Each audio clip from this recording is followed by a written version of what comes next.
faut que tu vois, là, faut que tu sépares tes parties. Tu sais, moi, je vois ça, tu sais, comme mon être, là, je le divise en trois, moi. Fait que j'ai mon double, ma conscience, ça, tu l'as, c'est celle qui observe la situation. Tu m'as parlé avec ton double qui observait des situations. Bon, plus tu y mets une charge négative et positive, plus il décide après. Je commande, je décide. Au début, t'es comme un enfant qui demandait au Père Noël des cadeaux, puis après ça, tu apprends à développer ton propre Père Noël qui décide puis qui crée sa vie. Tu sais, c'est niaiseux ce que je dis, mais c'est un peu ça. Fait que là, tu reviens à ta puissance. Fait que là, si tu vois trois parties, tu sais, tu vas voir ton ego. Ton personnage, lui, il faut que tu l'aimes beaucoup parce que c'est ton enfant. C'est ton enfant qui est là-dedans, mais ce qui le parasite, c'est pas toi. C'est l'entité maîtresse ou le système numérique qui parasite ton ego. Mais toi, tu penses que c'est toi parce que tu t'es identifié à ce parasitage-là. Puis sa fonction, c'est de te maintenir dans la matrice archontique, tu sais, la matrice de dualité. Donc, lui, il faut que tu le sors de ton personnage. Puis tu as ta conscience puis ton double qui gère le personnage en le défendant contre la parentalité toxique en psychologie ou la sous-personnalité ou le saboteur, c'est la même chose. Fait que les gens, ils travaillent sur le saboteur, mais le saboteur, il connaît toutes tes failles. C'est un peu comme l'intelligence artificielle qui a toutes tes données à cause des trucs que tu fais sur Internet. Fait qu'il y a toutes tes portes. Fait qu'il va te donner l'illusion que tu l'as calmé un petit peu, puis il va revenir par une autre porte. Il est hyper intelligent, puis c'est psychopathique en plus. Bon, la bonne nouvelle, c'est que c'est moins puissant que ton double. Parce que ton double, lui, c'est une connexion cosmique, puis lui, il est déconnecté du cosmos. C'est comme un agent de la matrice. Tu sais, dans le film La Matrice, là, Smith, là, c'est la même affaire. Fait que là, dans le fond, quand tu as ta conscience, tu protèges ton enfant, puis tu sais, t'as dit une chose très intéressante, c'est que l'entité maîtresse, ça devient un outil pour toi pour mettre en lumière hein, ce qui est caché. Fait que ce qu'on a vu tantôt, c'est que ton âme, comme toutes les âmes, en fait, porte de la culpabilité, sauf que toi, tu la remets beaucoup sur toi. Tu sais, fait que tu vas somatiser par la structure masochiste, le martyr, le bouc émissaire. Des fois, tu vas projeter ta culpabilité à l'extérieur parce que tu n'es plus capable de la contenir. C'est la même chose. Là, quand tu la projettes, ben, ça met en lumière que c'est toi qui portes cette culpabilité-là. Bon, fait que là, il faut s'occuper de ça. Fait que l'entité maîtresse, la structure qui te maintient dans la matrice, utilise beaucoup toutes les stratégies pour compenser la culpabilité. Tu comprends? Fait que là, il faut que tu commences à te désidentifier en étant trois. Moi, je suis chanceux, tu sais, dans mon bureau, j'ai un fauteuil pour le client, j'ai un autre fauteuil qui est jamais habité, puis j'ai mon fauteuil, j'ai tout le temps trois. Puis moi, je me parle comme ça, puis je parle comme ça. Mais moi, l'entité maîtresse, je suis rendu bien content de l'avoir parce qu'elle met en lumière tout le temps des trucs à transmuter ou à regarder. Tu sais, elle va mettre en lumière les failles de ma structure psychologique, mais surtout du subconscient, tu sais, parce que plus tu vas vite, plus tu peux plonger dans le subconscient pour mettre en lumière ce qui est caché. Fait que dans ton cas, il faut que tu travailles beaucoup cette culpabilité-là, qui t'amène aussi le codépendant, c'est-à-dire que tu es responsable de comment l'autre se sent. Puis si ta mission n'est pas remplie, tu te sens coupable, puis tu as peur d'être puni. Fait que tu vis de l'angoisse avec ça, tu comprends? Fait que il y en a plein, là, on pourrait passer la journée à le dire, à le décoder. Donc, c'est ça. Fait que cette matrice-là, tu sais, souvent les gens vont confondre l'entité maîtresse et eux. Fait qu'elle utilise aussi les tracks, c'est-à-dire les schémas répétitifs de réflexion dans ta journée. Puis elle utilise ce que tu vas voir avec tes sens, entendre ou percevoir avec ton système, tu sais, de l'amygdale souvent, qui est le système qui voit s'il y a un danger ou pas. Fait que là, fait qu'elle utilise le schéma qui se répète, tu sais, les tracks qu'on appelle, des loops, là. Fait que c'est facile à voir que c'est elle qui est là. Elle, son but, c'est que tu sois pas dans l'instant présent, que tu sois pas à l'intérieur de ton corps, parce que si tu rentres à l'intérieur de ton corps, et que tu fais spinner ton atome, comme j'explique, c'est-à-dire de maintenir des charges négatives équivalentes à des charges positives, électrons et protons, pour ouvrir la porte à ton essence, bien, si tu trouves ton essence, tu es hors matrice. Ton essence, c'est un état identitaire vibratoire. C'est biochimique. Fait que là, elle a fait tout pour pas que tu rentres en dedans. Fait qu'elle va te rendre malheureuse, elle va te faire créer des chimères, des inquiétudes pour le futur, des projections sur les méchants qui nous contrôlent. Ça finira jamais. Elle veut jamais que tu rentres en dedans. Parce qu'aussitôt que tu touches à ton essence, là, c'est comme tu viens de comprendre que t'es pas le personnage. Tu as une autre partie éternelle qui est totalement libre dans l'instant présent. C'est fait. C'est déjà ça. Toute ta vie, tu vas vouloir rentrer à la maison après. Un coup que tu l'as. On a tout ça. Mais à un moment donné, ça devient tellement connecté, puis présent et total, branché dans l'instant présent, que ça libère toute ton histoire du personnage. Fait que le plaisir d'être, tu sais, juste d'être, apparaît.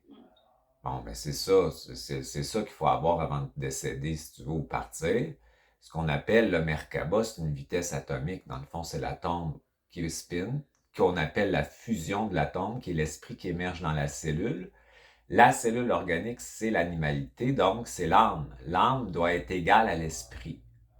Donc, ton âme, dans l'astral, n'est pas la même que celle qui est dans le plan morontiel. Ça, c'est ce que ça veut dire, c'est en haut du voile. Fait que tu as une âme puissante, incroyable, qui a mis au monde le manifesté et qui a mis au monde l'esprit. C'est quelque chose, c'est puissant. Fait que quand tu réveilles ton âme de l'astral et de la culpabilité et de toute ta programmation ou de l'hypnose ou de son attachement à la trame générationnelle, karmique, culturelle, familiale, puis tout ça, ben là, elle se souvient de sa divinité. Fait qu'elle sort de la croyance qui est l'illusion.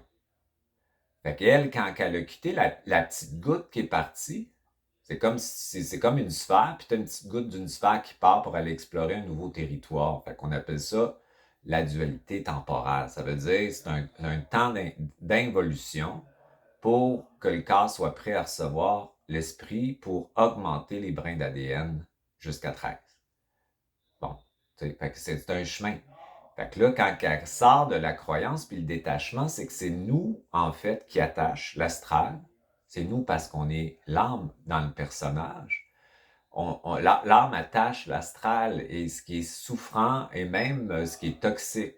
Puis, parce que ça lui donne une identité. Elle est prise dans une fausse identité, si tu veux. Puis l'astral la maintient là-dedans. Puis quand il donne des expériences par rapport à sa programmation, elle jouit. J'ai vu ça quand je suis décédé. C'est atroce ce qu'elle ressent. L'âme planétaire, là, c'est de la culpabilité, ce qui explique qu'on passe par le masochisme. Fait que souvent, les bonnes personnes, ils vont s'auto-flageller. Juste la ruminescence, c'est de la souffrance. C'est comme si tu te donnais des petits coups de fouette, là. C'est la même affaire. Ou tu vas la projeter. Fait qu'un narcissique pervers ou une narcissique perverse, ils sont pleins de culpabilité, de honte, mais eux autres, ils veulent le pouvoir pour jamais la sentir, fait qu'ils vont la projeter sur les autres. Tu comprends? Fait qu'eux autres, étant déconnectés de leur essence ou de leur conscience, sont psychopathiques. Fait que l'entité maîtresse a pris le dessus sur eux autres. Fait qu'eux autres sont identifiés à l'entité maîtresse. Fait que c'est des portails organiques. On est tous des portails organiques, mais on n'est pas dans... On n'est pas tout le temps dans la même... comment je dirais ça, dans la même fréquence. Fait qu'il y en a qui vont être vers l'extérieur pour voler de l'énergie, dominer, puis prendre, dans le fond, ce qu'ils veulent, c'est du jus. Puis il y en a d'autres qui vont être plus contre eux-mêmes. Mais c'est la même chose, c'est de la culpabilité projetée, ça. Fait qu'une victime qui est masochiste, ben, a besoin des bourreaux. Fait qu'ils vont focusser beaucoup sur ce qui les domine, puis les soumet à leur impuissance, puis ils vont être choqués, ils nourrissent la matrice. Donc, tu comprends? Fait que les âmes sont pleines de cette illusion-là qui n'est pas réelle, parce que c'est la goutte, quand elle est partie, elle a pensé qu'elle a été exclue. Tu sais, l'âme, en fait, c'est comme un peu Adam et Ève. Là, tu sais, c'est pas dans le sens religieux que je dis ça, mais dans le sens que Ève, part avec la pomme, là, tu sais, de la connaissance et de la croyance. Bon, ben c'est ça, énergétiquement, là, c'est que l'âme perd son savoir pour la croyance et la connaissance. Dans un monde de dualité, et ça va pas bien. Fait que c'est juste que là, comme je disais dans ma capsule, le refus d'incarnation, il est très intéressant parce qu'il va te faire souffrir beaucoup, mais il va t'amener après à revenir à la maison. Fait que là, tu vas comprendre que tu dois t'incarner avec la partie qui veut pas au point zéro. Bon. Fait que là, comme on disait tantôt aussi, la souffrance, tu sais, quand que tu somatises la douleur, c'est que ta commande, ce qui serait intéressant, c'est avec l'âme qui somatise par la souffrance corporelle de la mémoire de culpabilité. Ben, je commande la souffrance réelle. Ça serait une excellente commande.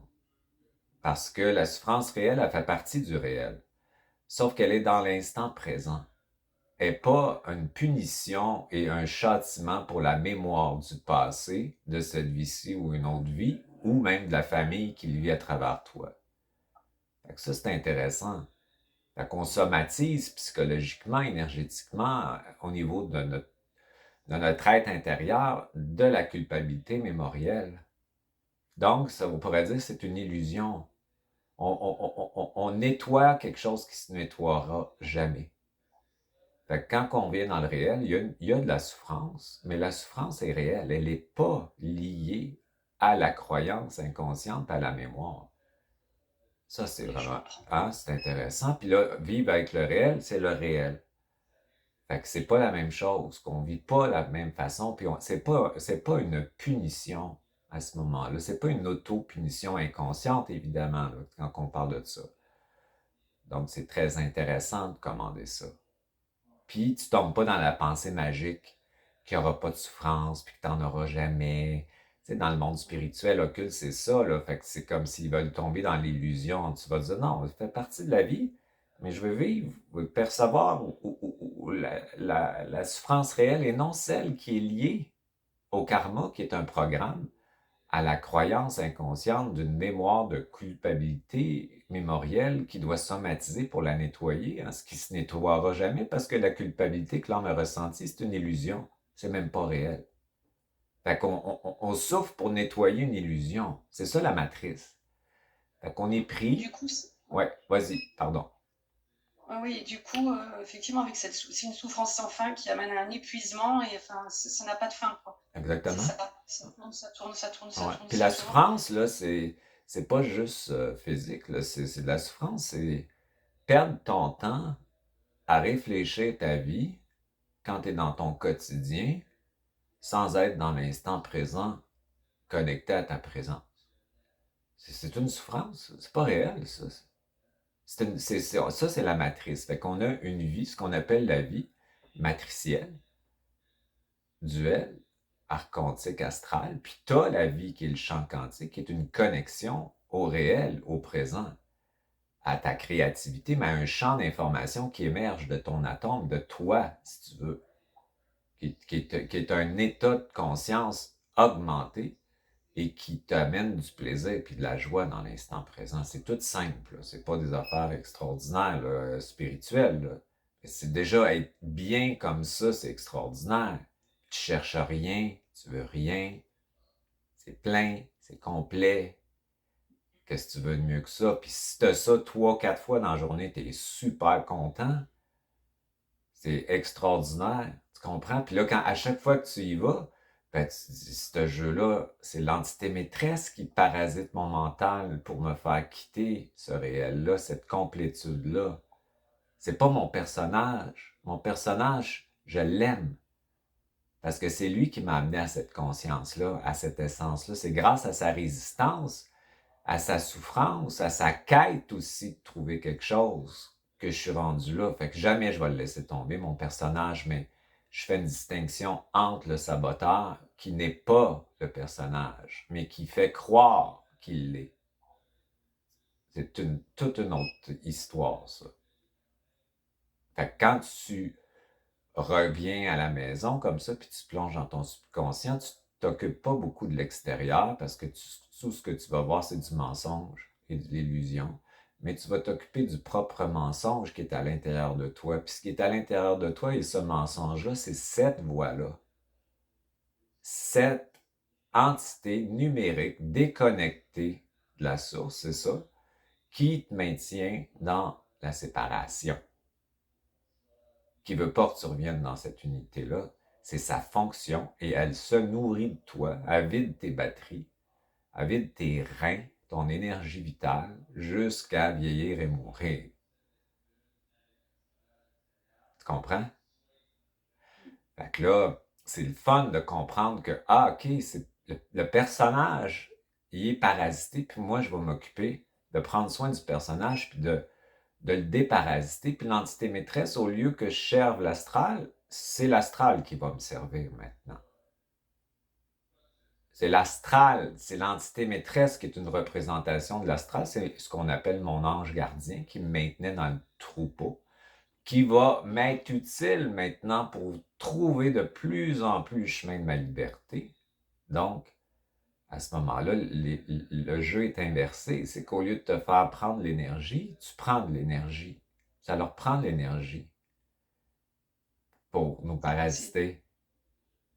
C'est drôle parce que quand tu parles de cette entité maîtresse là qui est là, ça me faisait penser là quand tu parlais à cette religion catholique qui dit, quand tu parlais de l'ange gardien, le bon berger qui va venir, j'ai eu l'image du bon berger qui va aller chercher la pauvre brebis égarée. Mais en fait, la brebis, si le monde est inversé, elle n'est pas tant égarée que ça. C'est la brebis qui cherche à sortir justement du troupeau et à sortir de la matrice. Exactement. Et nous, on nous donne l'image que, que non, la petite brebis qui veut sortir, elle n'est pas bien en sortant du troupeau. Il faut la ramener dans le troupeau. Ouais, c'est ça. Ils veulent qu'on soit normal. Tu comprends? Ça, c'est un mot super dangereux. Fait que c'est comme, ben, ça se peut pas. Parce que tous ceux qui vont trouver leur essence, ils ont toujours été à côté du jeu. Puis ils n'ont pas pu s'insérer vraiment dans le jeu. Soit qu'ils ont fait semblant, ou ils comprenaient pas trop comment s'insérer dedans puis être heureux. Comment se fait que tu peux être heureux pour ça? Il y avait une résistance à la matrice. Puis l'attachement, c'est moins fait. C'est pour ça que le refus d'incarnation il est très important, même s'il nous a fait souffrir beaucoup, parce que ça nous a permis de couper les liens d'attachement. Donc, ça veut pas, c'est chacun son temps et son moment. Et ces liens d'attachement-là, il faut que tu dises à l'âme, par ta conscience en bas, de libérer les attachements qu'elle maintient avec l'astral, ses consentements avec la transgénérationnalité, le karma, et qu'elle libère, qu'elle les libère, parce que c'est nous autres qui attachent la matrice et le système. C'est pas le système qui nous attache, c'est parce qu'on consent inconsciemment au système. Puis quand Mais c'est difficile de... Ouais. Excuse-moi, Denis, vas-y. Non, vas-y, je t'en prie. Non, je disais c'est difficile de sortir du jeu parce que je vois le cas avec mes filles, enfin bon, elles ont 9 ans d'écart. Bon, il y a Apolline, mais j'ai la plus jeune. La plus jeune, elle a été sortie du système scolaire, harcèlement, tout ça. Donc, elle n'a pas suivi des cours à l'école, donc on lui a fait des cours à la maison. Mais moi, à l'extérieur, je la vois qui, désespérément, cherche, comme tu dis, à être normale, à être comme les autres dans ce système, alors que moi, quelque part, je lui dis, mais c'est une chance, quelque part, même si ça a été très souffrant pour elle, c'est une chance d'avoir été exclue de ce système à un moment. Mais c'est compliqué pour... Ouais, parce qu'à l'âge qu'elle a, elle avait été inclue. Fait que tu te parlais à toi-même finalement quand tu parlais à ta fille. Oui, sûrement. Ah, Ouais. c'est intéressant. Mm. Ah, toi, t'es rendu à trouver ton essence. Peut-être qu'elle, elle voudrait être comme tout le monde parce qu'elle est conditionnée avec ce qu'elle voit, ce qu'elle entend, qu'il faut qu'elle soit moulée pour fuiter dans le monde. Tu sais, c'est un manque d'identité. C'est ça la matrice, en fait. C'est une étape quand on est jeune qu'on fait plus, là.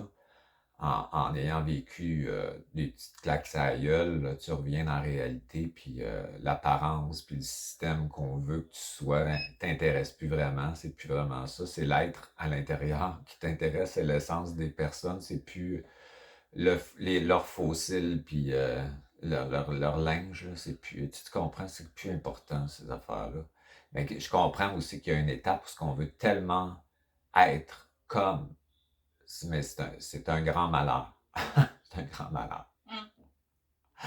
Fait que nous autres, on veut être libre. Tu sais, libre, c'est souverain, puis c'est unique. Tu sais, fait que c'est pas être formaté, puis être tu sais, dans le système. Finalement, nous autres, on veut sortir du système. On sort en coexistant.